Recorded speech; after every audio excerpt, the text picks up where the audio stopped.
bota casaco, só porque choveu, não é porque a temperatura caiu, não. A temperatura está agradável, né? Como eu tenho uma tendência mais para o calor, então para mim está sempre calor.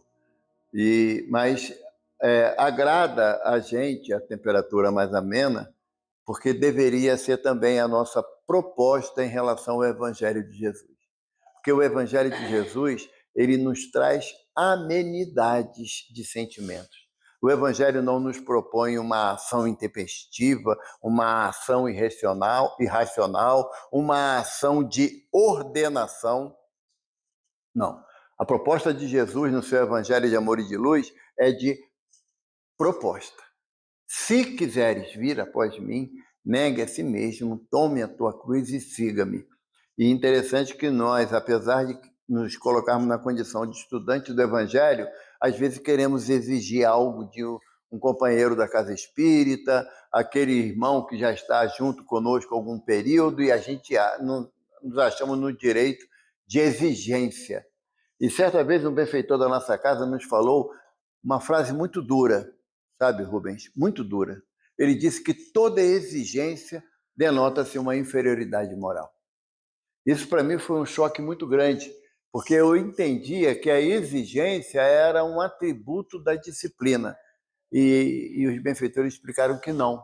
A exigência é quando você quer que o outro faça aquilo que você mesmo não faz, ou que o outro cumpra algo que você está tendo dificuldade de realizar. Então você perde o caminho que é a proposta do Evangelho, é um caminho de misericórdia, de compaixão, de respeito às possibilidades um do outro.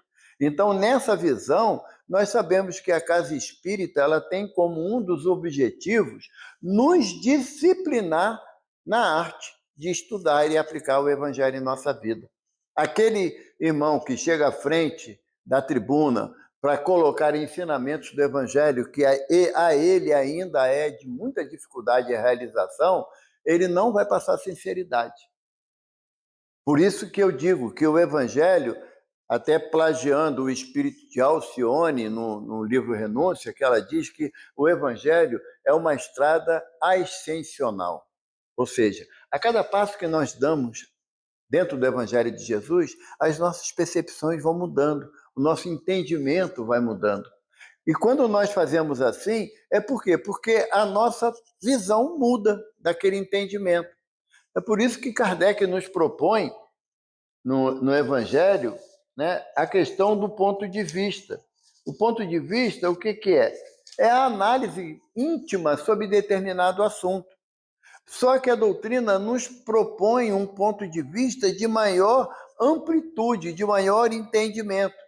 Fala-nos Kardec que se você compreender que a vida espiritual é uma realidade e não uma suposição, então os conceitos que você tem ou os pontos de vista que você tem em relação à tua presente existência, eles deveriam deixar de existir. Por quê? Porque nós temos ainda a ideia da posse, do ter, do reter, seja o sentimento ou uma ideia. A frase mais que eu considero mais triste que um espírita pode dizer é assim: eu tenho meu pensamento e nada vai mudar. É complicado, porque a doutrina é uma doutrina de progresso, é uma doutrina progressiva. Ou seja, eu hoje tenho um entendimento sobre determinado ponto do Evangelho e amanhã eu tenho a proposta de mudar o pensamento, de ter uma análise mais dilatada sobre esse assunto. Então, Kardec fala para a gente que a questão do ponto de vista, quando ele é individualizado, ele se torna um ato de irascibilidade.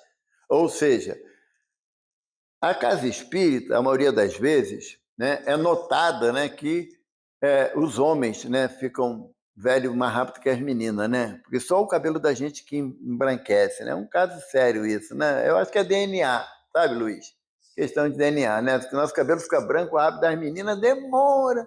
Tem aqueles que pintam a cabeça, mas esquece do bigode, aí fica branco, do mesmo jeito, né? Mas aí é pouca tinta, não deu para comprar tudo, mas a gente entende. Mas a casa espírita, como ela é recheada normalmente de pessoas de meia idade para frente, não deveria radicalizar nas suas propostas. Deveria estar sempre aberta para modificação do entendimento, porque é a proposta da doutrina. Nós sabemos que somos espíritos, embora não pensemos ainda como espírito. Temos muita dificuldade disso, porque se nós pensássemos como espírito, a minha ideia de posse mudaria, de autoridade, que muitas das vezes se torna autoritarismo, também mudaria, porque eu compreenderia que apesar de eu estar num ambiente que foi construído ou adquirido por mim, que é a casa, mas eu não tenho a posse dela. Por quê? Porque imagina o tamanho do caixão para botar uma gaveta do tamanho da casa que a gente tem. Ia ser um caixão muito grande. Então, nós já temos essa consciência, que as aquisições materiais têm prazo de validade, porque temos que desencarnar e temos que largar tudo para trás. Então, não deveria causar agonia na gente a ideia de abrir mão daquilo que nós julgamos possuir. É muito complicado o entendimento do espírita acumulador. É muito complicado, porque o princípio do acumulador é o egoísmo de reter. E o espírita consciente sabe que ele tem que trabalhar em cima do seu egoísmo, do seu orgulho, porque sabe que não existe a possibilidade da posse ad eterno. Diz-nos os espíritos no Evangelho que o homem só é possuidor daquilo que ele possa levar consigo após o desencarne ou o término da presente existência. E eu gosto muito de uma frase do Dr. Bezerra de Menezes, falando sobre a questão da unificação da doutrina espírita no Brasil. Ele fala que sozinhos somos um ponto de vista, unidos somos uma opinião, que é bem diferente. Então, o ponto de vista que Kardec nos relata aqui no Evangelho segundo o Espiritismo é no sentido de que as minhas ideias não são representativas de uma verdade absoluta. Que a verdade absoluta pertence a Deus. Todo o restante é relativo. Então, nós não podemos nos enclausurar numa opinião pessoal em nada. Em nada. Eu até pela tarefa da palestra, eu milito por muitas casas espíritas. Eu fiz uma contagem, eu talvez dava 80, né, Belinha? 80 casas espíritas que eu já participei através de palestra. E a gente fica triste, porque às vezes chega numa casa e fala assim, não pode tirar essa cadeira daqui porque foi seu fulano que botou. Não, é só uma cadeira. Não, foi seu fulano que botou. E o seu fulano? Dá para conversar com ele? Não, já desencarnou. Então ele deve estar sentado na cadeira, como espírito, porque se é uma ideia de posse é tamanha desse ponto, que você retém o espírito na presença daquele objeto que ele mesmo valorizou de forma tamanha. Lembra do livro nos Missionários, de André Luiz, quando André Luiz foi num museu e tinha um espelho com uma moldura muito bonita, o espelho, e uma jovem em espírito abraçada ao espelho. E aí André Luiz pergunta, por que aquele espírito está ali? Aí o orientador do livro, Alexandre, falou assim, vai lá, ausculta ela espiritualmente. Aí André Luiz chegou, botou a mão na fronte do espírito, que não percebeu a presença de André Luiz, e André Luiz viu que no século XVIII, em Paris, ela tinha um namorado que era apaixonado, ela era apaixonada por ele, e o namorado deu a ela aquele espelho de presente e falou para ela, eu vou para a América para poder fazer fortuna e volto para casar contigo e te levo comigo. Ele foi para a América, esqueceu dela, conheceu outra pessoa e nunca mais voltou para a França. E aí ela se sentiu prisioneira do espelho pelo fato dele prometer que ele voltaria, deu o espelho de presente e ele voltaria para poder dar continuidade ao projeto deles de casarem. Aí André Luiz falou assim, mas já tem isso mais de 2 séculos. E ela não vai se libertar? Aí o Alexandre falou, vai. A hora que esse espírito, que era o noivo dela, que foi embora, não voltou, que já está reencarnado, quando ele chegar aqui, ele vai ver o espelho e vai falar, mas que espelho lindo esse, gente. Se eu pudesse, eu levava para casa. Ela despertaria desse sono letárgico do espelho, reconheceria ele e ia para casa com ele, em espírito. Aí esse irmão depois chegava na casa espírita e dizia que estava com encosto. Olha, eu fecho o olho, eu vejo uma mulher na minha frente. Eu durmo, ela aparece para mim.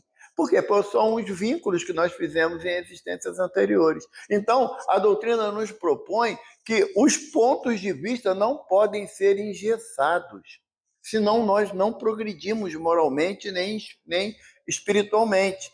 Tem uma ideia formulada sobre a vida espiritual? Beleza, analise o seu comportamento em relação à vida material. Porque se você sabe que existe o plano espiritual, se você sabe que você é um espírito numa experiência física, se você sabe, por mais que desagrade alguns de nós, vai ter que desencarnar, então você tem que começar a mudar os seus pontos de vista em relação às coisas materiais que são temporárias, e principalmente os filhos, que não são posse nossa, que não são, nós não temos o título de propriedade sobre os filhos, muito menos sobre os maridos ou as esposas.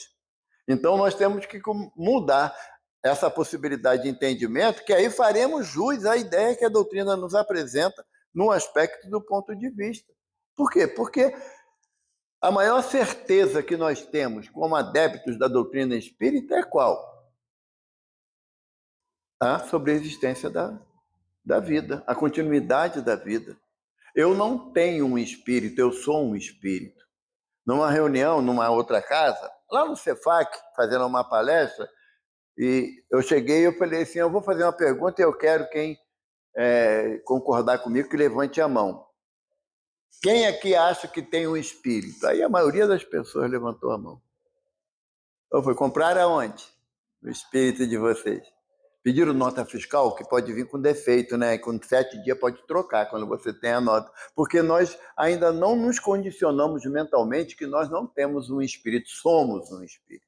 E nesse entendimento nós temos muita dificuldade de abrir mão de determinados contextos materiais. Muita dificuldade. Nós temos dificuldade nisso no objeto como em pessoas também. E por que não teríamos dificuldade de mudar o nosso entendimento em relação ao conceito da doutrina dos espíritos?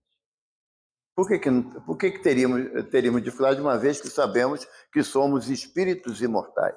Passaremos inúmeras jornadas em diversos corpos, como já habitamos diversos corpos, em diversas experiências, e não trouxemos nada de material de existências anteriores. E também não trouxemos, muitas das vezes, os filhos, os maridos, as esposas, pais, mães, irmãos. Não trazemos. Às vezes, por necessidade evolutiva, nós reencarnamos em países totalmente diferentes da cultura dessa existência agora.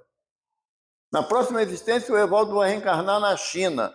Não vai nem lembrar que a Isabela é filha dele, não vai lembrar que o Rubens é amigo, irmão dele, não vai. Por quê? Porque é uma experiência diferente num ambiente diferente. Então, por que eu tenho que manter os meus conceitos tão arraigados no materialismo, apesar de ser espírita?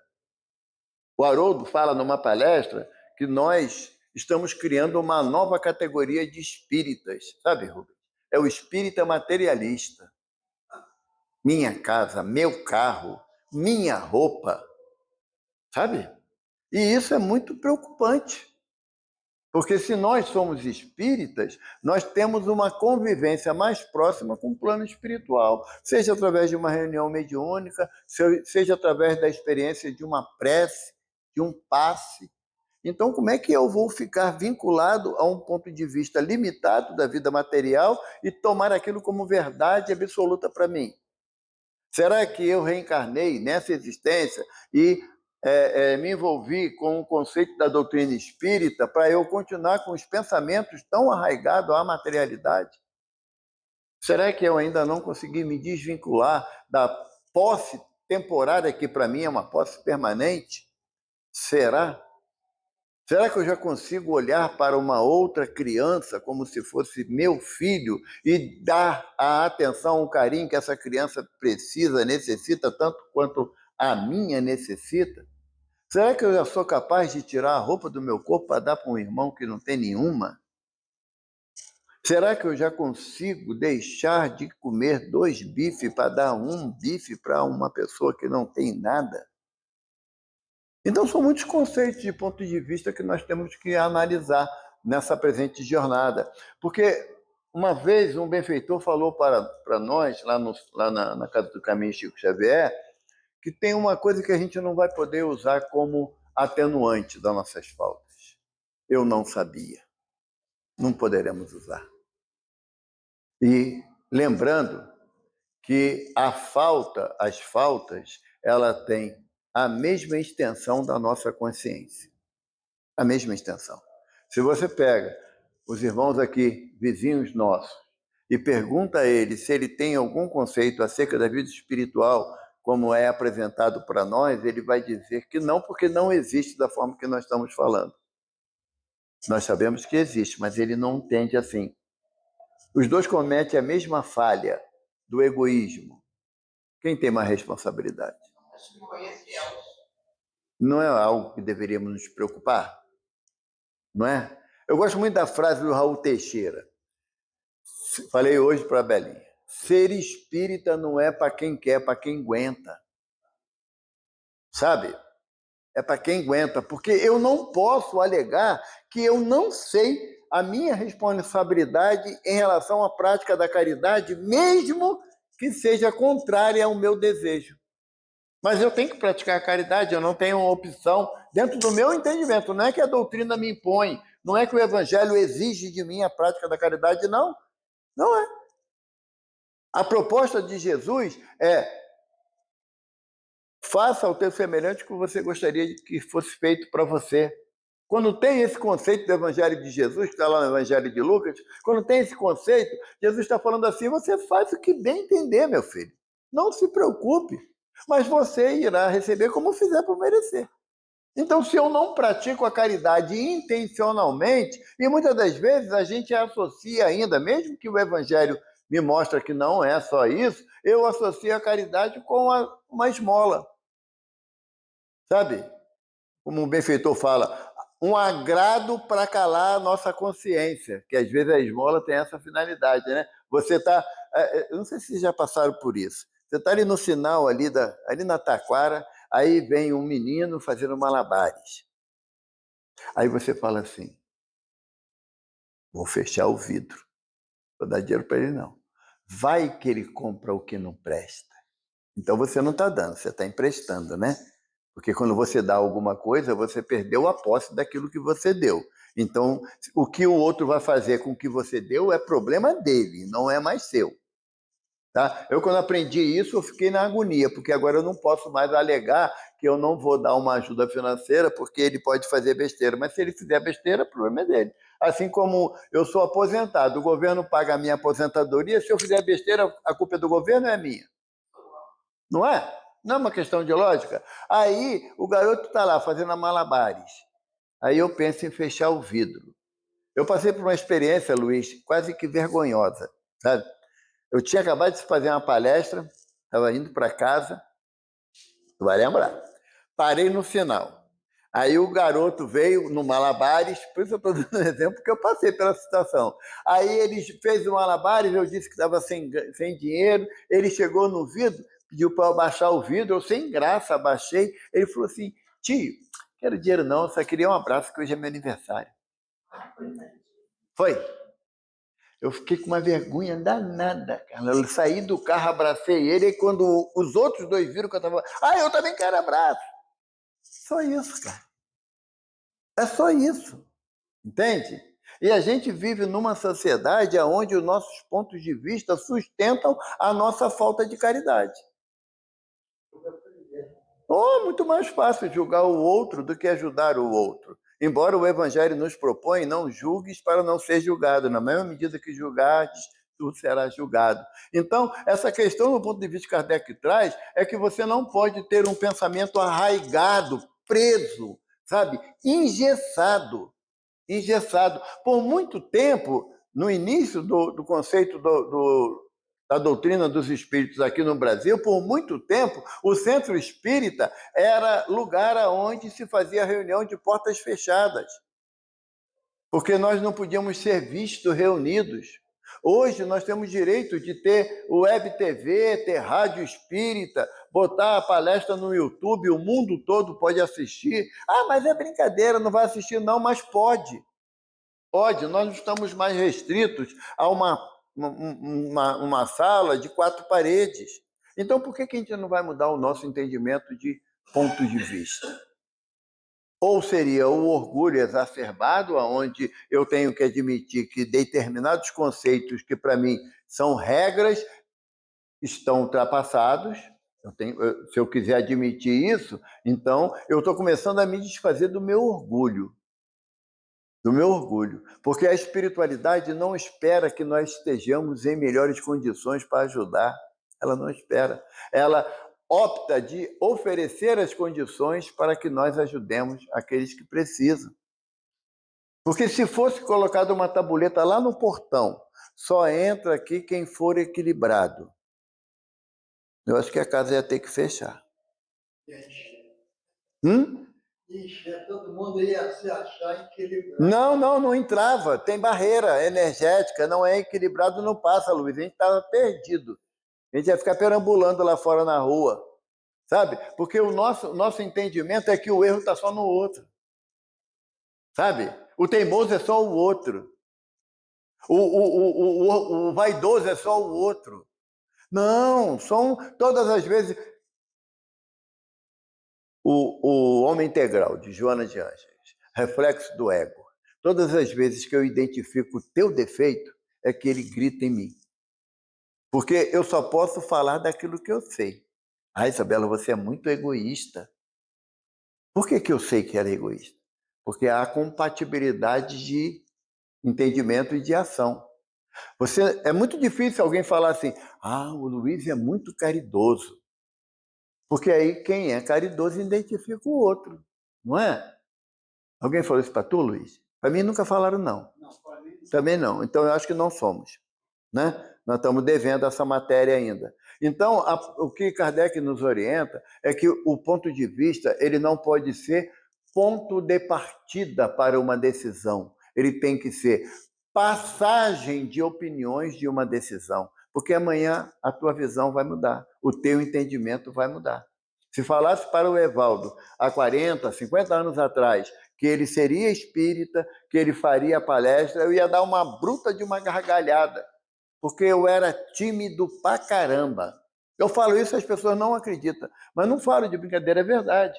Quando a primeira vez que me chamaram para ler uma poesia na Mocidade Espírita, eu peguei o papel, que era menor do que esse aqui, mas parecia que tinha um ventilador em cima de mim, que o papel... Eu já tinha decorado, era só uma estrofe a poesia, uma estrofe, mas eu já tinha decorado aquela bendita estrofe. Mas aí o troço balançava tanto que eu parei. Aí o dirigente falou assim, eu acho que ele acabou, porque a boca não mexe mais. Eu fiquei com vergonha daquilo, porque afinal de contas, né, o homem ele gosta de ser desafiado. E aí, na minha vergonha, eu falei, eu vou fazer de novo. E eu tremi, até hoje eu tremo, só que eu sei disfarçar mais. Aí, então ficou mais fácil de a gente disfarçar. Mas por quê? Porque o que eu tinha como ponto de vista 30, 40, 50 anos atrás, eu estou mudando, sabe? Então não se ingesse na opinião, não. Não ingesse, não. Porque sabe por quê? Porque depois você vai ter que desencarnar. E aí vão perguntar a você, por que você não mudou de opinião uma vez que você sabia que era necessário mudar de opinião? Porque eu tenho a síndrome da Gabriela. Nasci assim, cresci assim, vou morrer assim, vou voltar para o umbral assim. Porque não dá. Se nós não mudarmos o nosso entendimento e a nossa conduta, nós voltaremos para o mesmo estágio que estávamos quando encarnamos. Porque uma coisa que eu aprendi, gente, é que a espiritualidade não tem pressa. Pedro, na sua primeira epístola, ele fala que 1000 anos para Deus representa um dia. Um dia. Então, se eu falar que eu vou ficar 10.000 anos amassando barro aqui com a minha opinião, que eu não mudo, Deus vai falar assim, lá vai mais 10 dias perdido desse menino. É o que, que a espiritualidade vai falar. Então, se nós temos a oportunidade hoje, com o conceito que a doutrina nos oferece, de mudar variados pontos de vista, se nós temos essa oportunidade, por que não fazer? Sabe? Por orgulho. Porque sabe qual a coisa mais difícil que eu enfrentei nessa existência? Foi uma orientação espiritual, Rubens. Que o mentor virou para mim e falou assim: você falou uma coisa e fulana falou diferente de você. E você sabe que fulana está certa e você está errado. Só que eu não gostava da fulana. Como é que você vai admitir que uma pessoa que você não gosta está certo e você está errado? Dói. Não é só difícil, não. Dói, porque você tem que sair do teu pedestral de orgulho e de vaidade, sabe? E aí o mentor falou assim, se você não mudar, o que a doutrina está fazendo na sua vida? Eu estou só passando tempo aqui, eu venho para a casa de José o Carpinteiro, eu movimento uma gama de espíritos interessados no meu progresso, na minha evolução, para eu falar que não mudo. Eu acho não, tenho certeza, a espiritualidade não está perdendo tempo comigo, mas eu estou perdendo tempo comigo, porque aí é individual. Então vamos analisar a questão do ponto de vista como Kardec nos propõe, porque se nós temos a certeza absoluta ou alguém que tem dúvida que depois que desencarnar não vai morrer. Acho que quando desencarnar, assim, Evaldo e dona Dalva, mamãe morreu. É mesmo? Onde foi o enterro? Ah, enterrei ela lá no Irajá. Eu enterro minha mãe com corpo e espírito, porque se eu enterrei ela, eu não enterrei o corpo, eu enterrei o espírito. A gente tem que começar a mudar a nossa linguagem, o nosso vocabulário. Nós, repito, não pensamos como espíritos, pensamos como corpo. Quando eu faço alguma coisa e o Luiz se aborrece comigo, o Luiz está se aborrecendo porque ele está entendendo que a nossa experiência termina aqui, que nós não somos espíritos e nos encontraremos na espiritualidade. Eu no dia estava fazendo um inventário mental sobre as pessoas que eu tive algum tipo de dificuldade. E eu comecei a perceber que alguns desses já estão na espiritualidade, já desencarnaram. Eu falei, eu vou passar uns perrengues, porque se nós não morremos, né? Então eu tenho que começar a pensar na possibilidade de pedir perdão a esses espíritos antes que eu chegue lá. Porque eu vou ter que encontrar com eles, sabe? Eu vou ter que encontrar com aqueles que, por questão de ponto de vista, eu criei inimizade. Então não é mais fácil agora, que a gente está dentro de um controle relativo das nossas emoções, eu propor essa mudança para o Evaldo agora, que eu estou num calor das emoções da vida física? Lembra o fato de André Luiz, quando encontra Silveira? Está lá em nosso lar. André Luiz foi convocado a uma tarefa extra nas câmaras de retificação, porque ia chegar um grupo de espíritos trazidos pelos samaritanos e era necessário que aumentasse a carga de trabalho de todos. Então, André Luiz estava com Narcisa na divisão da área do umbral com a área das câmaras de retificação no Ministério da Regeneração, e aí André escuta ao longe, é legal esse texto, porque ele fala assim, escutando ao longe os latidos dos cães, indaguei a Narcisa, e ela falou que eram os cães que auxiliavam na guarda da equipe, né, na segurança da equipe samaritana. E quando ele vê ao longe aquele grupo de espíritos chegando, e quando chega mais perto, André Luiz reconhece Silveira. E ele impacta. Aí Silveira, quando vê, André, você aqui, nosso lar, que felicidade, abraça ele e segue adiante. E André incomodou a ele aquilo. Aí ele chega para Narcisa e fala assim, eu fui pego numa situação de muita vergonha. Ela, por quê? Aí André Luiz relata que Silveira o pai de André Luiz tinha um entreposto comercial na região ali de Volta Redonda, aqueles pedaços ali. E o Silveira, ele tinha um pequeno comércio numa cidadezinha mais afastada, e ele ficou doente, teve tuberculose.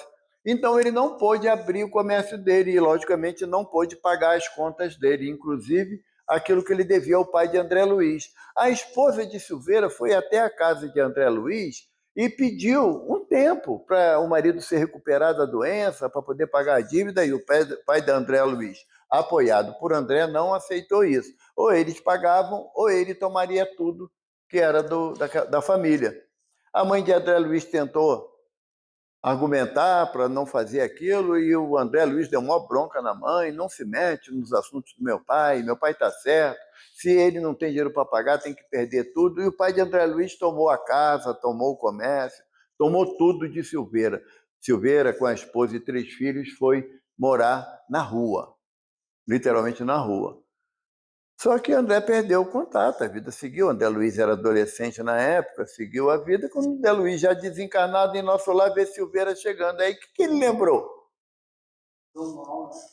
Da opinião firmada, né, do ponto de entendimento dele, do ponto de vista dele, que o pai estava certo. E aí ele fala para Narcisa. A Narcisa falou assim: André, corre lá, vai se reconciliar com Silveira. É um espírito que é extremamente ocupado. É muito raro ver ele chegar aqui, poder conversar. Ele trabalha nas regiões umbralinas, socorrendo espíritos necessitados. Vai lá, André.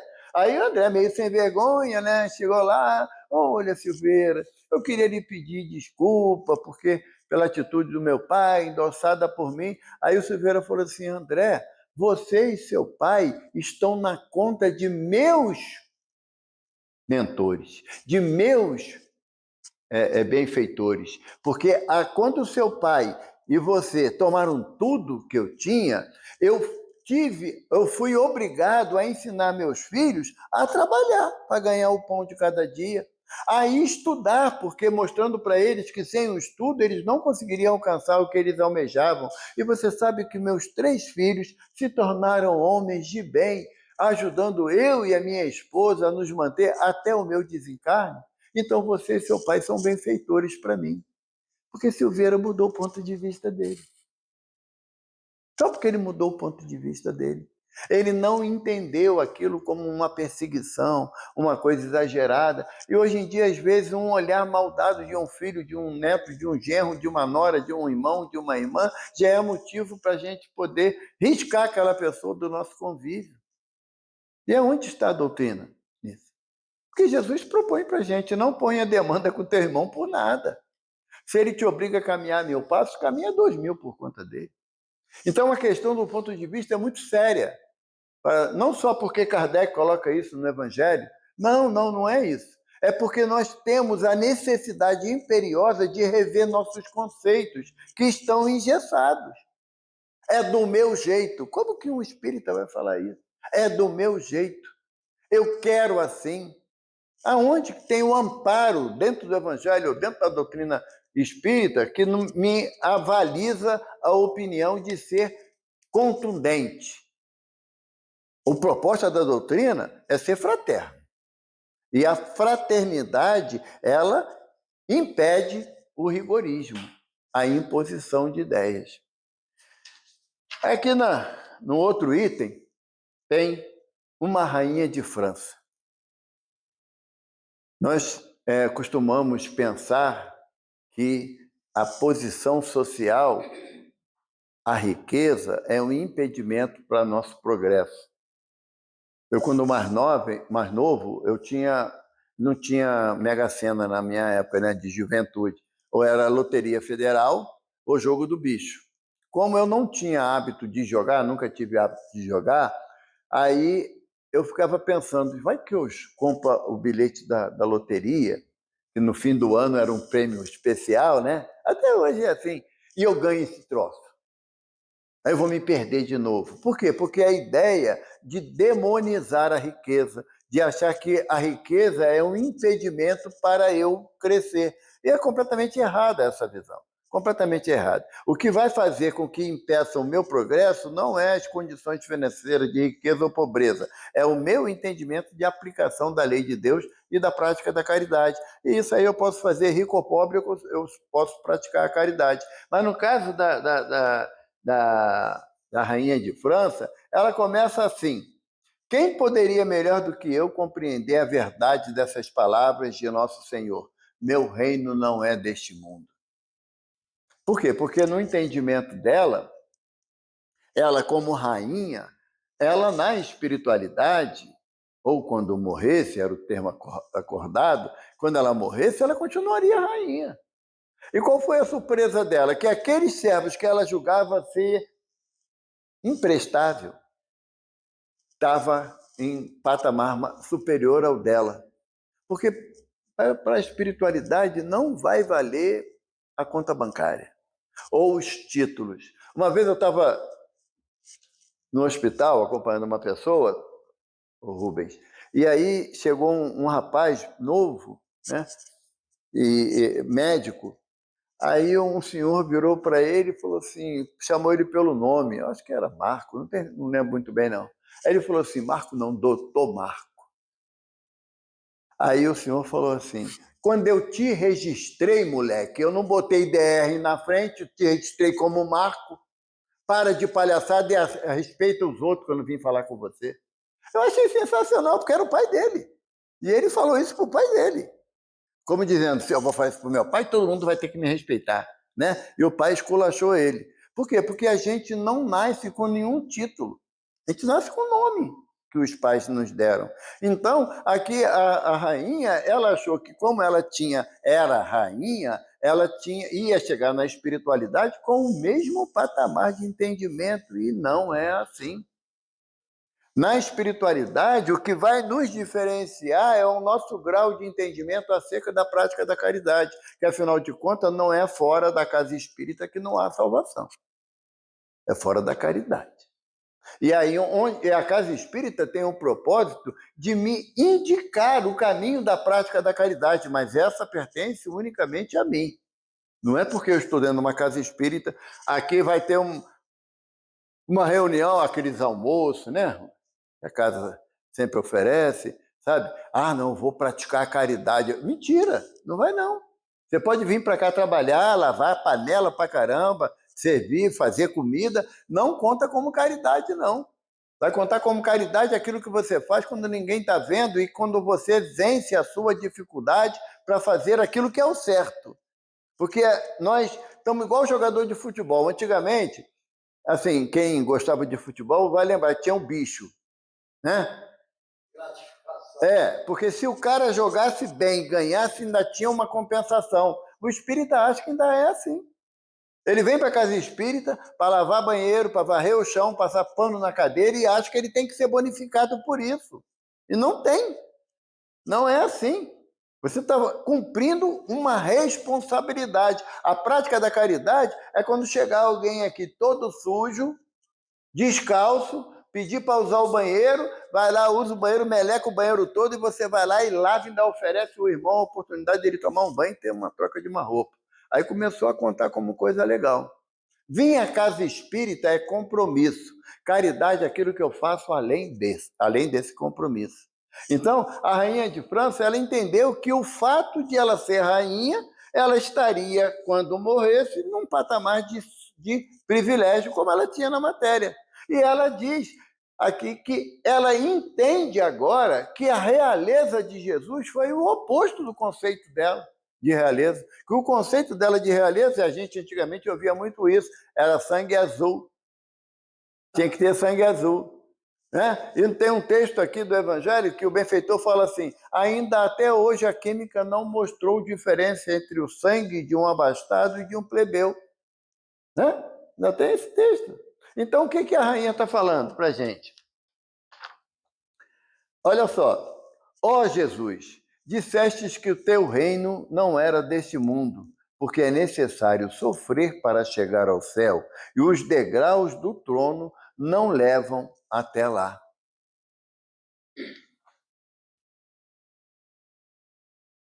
Tu disseste que o teu reino não era deste mundo. Quem é que quer esperar recompensa na espiritualidade pelo que quando fez o que era o certo? Como é que eu posso querer? Quando eu trabalhava, era uma frase muito recorrente: o patrão finge que me paga, eu finjo que trabalho.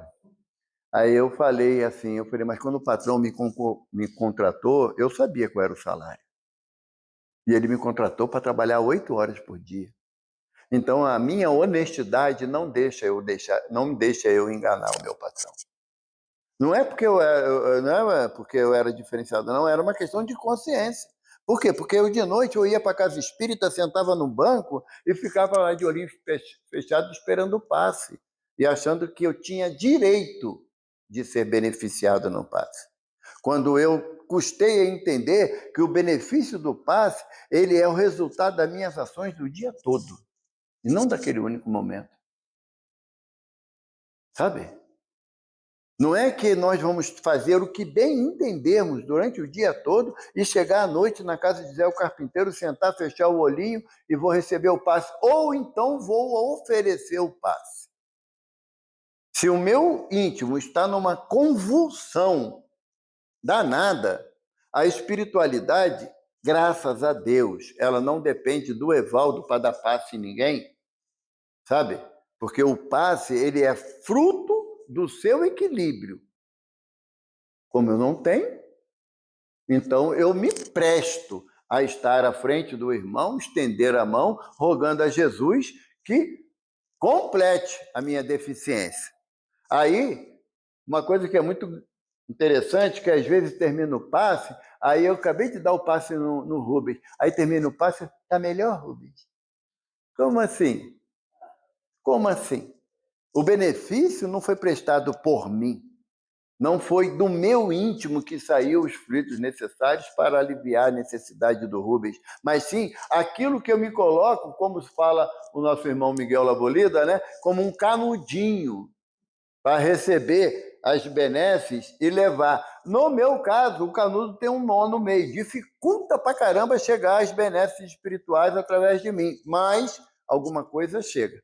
E a rainha, ela disse que ela não entendeu, como nós também não entendemos a palavra de Jesus, que o meu reino não é desse mundo, porque eu quero que Jesus reine hoje, aqui na terra, para que todo mundo seja submisso à nossa vontade, ou à vontade de Jesus, mas ele falou que não veio para os sãos, porque esses pertencem ao Pai, ele veio para os doentes, então doente não pode fazer muita coisa, não. Mas é desses que Jesus conta. A proposta do Evangelho é que eu, na minha dificuldade, ou nas minhas poucas possibilidades, mas eu me coloque à disposição para auxiliar o semelhante. E não analisar se A merece, o B não merece, C talvez, quem sabe. Não, mas aí se vir aqui na casa espírita eu posso ajudar, mas se eu estiver na rua, no mercado, não vai passar na minha frente mesmo. A fila está muito grande do caixa, como é que vai passar na minha frente? Sabe? Aonde que é que eu tenho que testemunhar a minha fé? Dentro da casa espírita ou na minha vida de relação? Não é? Aquele vizinho que bota baile funk, sábado à noite, eu querendo ver o jogo do Flamengo, e o cara bota baile funk, não dá nem para poder ouvir o que está falando ali. Se eu não conhecer o jogador, eu vou ficar olhando os bonecos correndo para lá e para cá. Entende? Então, a minha convivência, que nós devemos ter a entendimento das palavras de Jesus, é na minha vida diária, gente, não é dentro do centro espírita. Aqui é o melhor lugar para você ser cristão. Sabe? É o melhor lugar. Eu posso falar a maior atrocidade aqui, você vai falar, pô, Evaldo é legal pra caramba. Lá fora eu não cumprimento alguém que passou por mim, eu sou arrogante, ignorante, vaidoso. Ela termina assim: tende piedade dos que não ganharam o reino dos céus. Ajudai-os com as vossas preces, porque a prece aproxima o homem do Altíssimo. É o traço de união entre o céu e a terra. Não o esqueçais. Eu estava pensando, estava lendo o capítulo Amai os vossos inimigos, e eu estava lembrando que eu não fazia prece pelos espíritos sofredores. Kardec propõe isso para a gente, lá no capítulo 28, prece pelos espíritos sofredores. Eu fazia prece pelas minhas filhas, pelos meus genros, pelos meus netos, pelos meus amores, de uma forma geral. Eu faço prece, mas pelos espíritos sofredores eu não fazia prece. E aí eu chego na casa espírita e faço uma prece tão bonita, sabe? Mas eu esqueço daquele que está precisando, que não tem voz, sabe? Eu esqueço. Eu sei falar mal do governo pra caramba. Tem vários pontos que eu acho que está errado, mas eu nunca paro para fazer uma prece pelos governantes, sabe? A minha percepção de reino dos céus está associada invariavelmente à minha pouca visão acerca da espiritualidade. Ah, eu não gosto do tal, do político tal, só tem ladrão. Aí meu filho vira político. Como é que vai ser a minha frase? É. Mas não é todo mundo filho de Deus? Como é que fica? A Emmanuel fala que o marginal de hoje é o benfeitor de amanhã.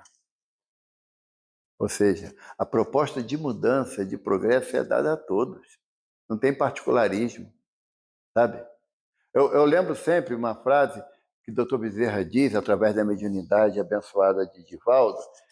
Dr. Bezerra diz que, atendendo um pedido de Maria Santíssima, ele solicitou ao professor Eurípides de Barçanufo que criasse uma ala no Hospital Esperança, onde pudesse abrigar algumas enfermarias, com uma quantidade não inferior a 2.000 leitos, cada enfermaria, para abrigar espíritas ensandecidos. Porque nós estudamos o Evangelho segundo o Espiritismo, estudando o Livro dos Espíritos, o Livro dos Médiuns, Céu e Inferno, a Gênese, e continuamos com a mesma postura, a gente não muda uma vírgula. Aí quando chegar na espiritualidade, é tudo verdade. A espiritualidade existe. E aqui é cada um segundo as suas obras, não é cada um segundo o seu QI, que indica. Sabe? Então a nossa responsabilidade é muito grande nesses tópicos que Kardec traz para a gente. Capítulo 2, né, Rubens?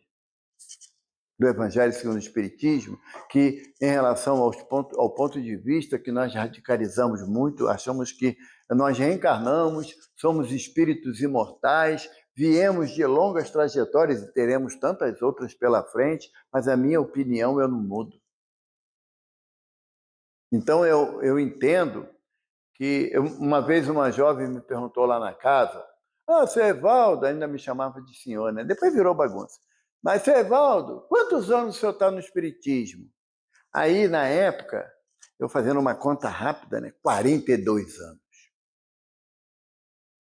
Aí, na mesma hora, o meu mentor falou assim para mim, e quanto tempo o Espiritismo está dentro de você? Eu falei para a menina, mas isso não representa nada. Eu tenho 40, mas não representa nada. O que vai representar o tanto que o conceito da doutrina entrou dentro do meu coração. Porque aí me propõe mudança. Sabe? Quando a doutrina começa a penetrar na nossa essência e você começa a perceber que não dá mais para tomar as mesmas atitudes que você tomava antes. Mas não é porque você está querendo ser santo, não. É porque você começa a pesar os erros cometidos. Sabe? Você começa a analisar que a tua verdade, ela não representa a verdade que Jesus veio trazer para a gente. São só minhas, as verdades são só minhas. Tem um conceito que não sabe o autor, que diz que o ser humano é o único ser que comete as mesmas ações esperando resultados diferentes. E não vai dar certo. É por isso que a gente...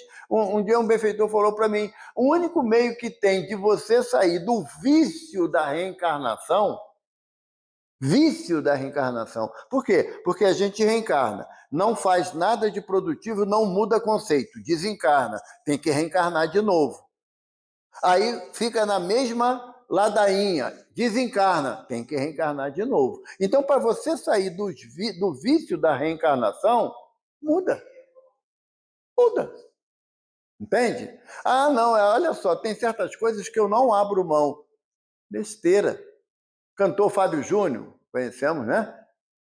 Ele tem sempre aquela carinha de bom moço, né? Aquele rapaz legal, aquela pessoa agradável. E um dia o repórter perguntou para ele: Fábio, você sempre foi assim, de boa, com tudo? Ele, não, não.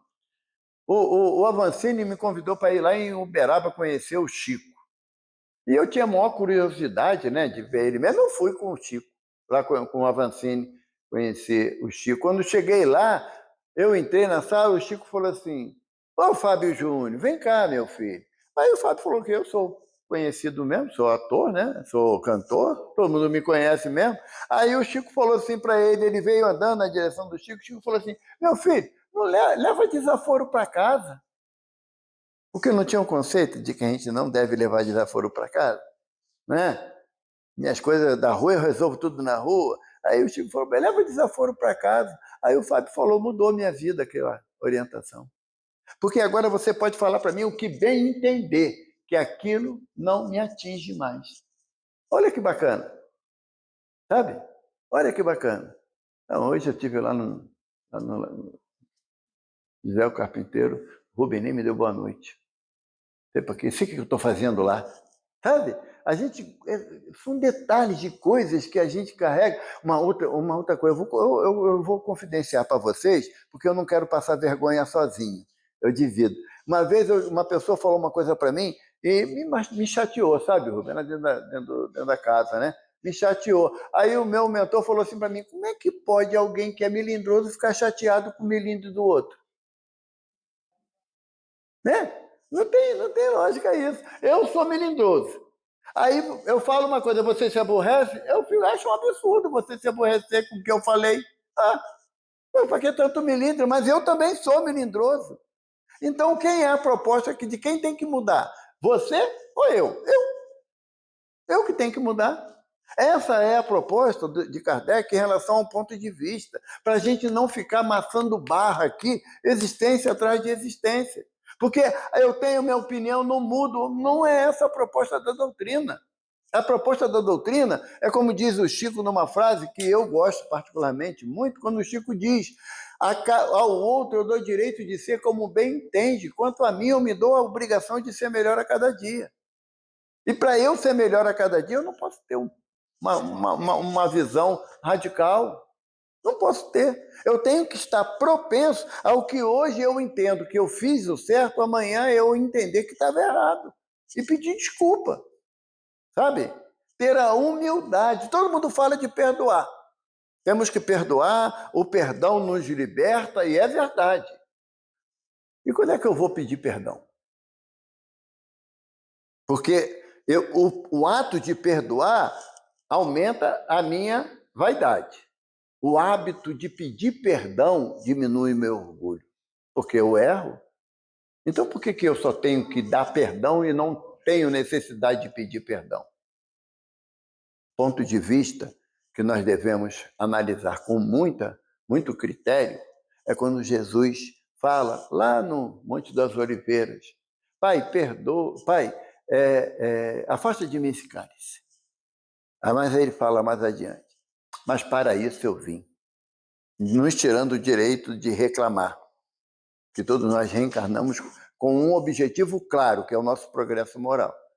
E Jesus complementa: que se cumpra a tua vontade e não a minha. Se eu conseguir aplicar isso na minha vida, meus pontos de vista mudam. Graças a Deus.